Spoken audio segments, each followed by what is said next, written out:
Сәлем достар, қалдарың қалай? Түнгі сағат 12:30, ал бұл екі кісінің ұйқылары жоқ. Батарейка жұтып алған ба? Ұйықтамай осылай ойнап жүр. Аяғыма да тербеттім, жылап болмағансын, мына комнатаға шығып отырмыз.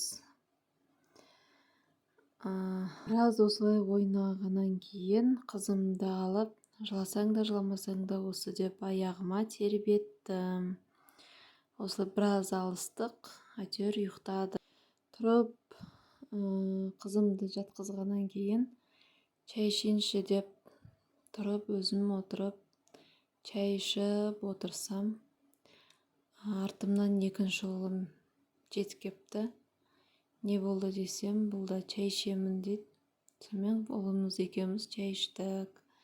Одан кейін сүтімді морозилькіге салып қойдым.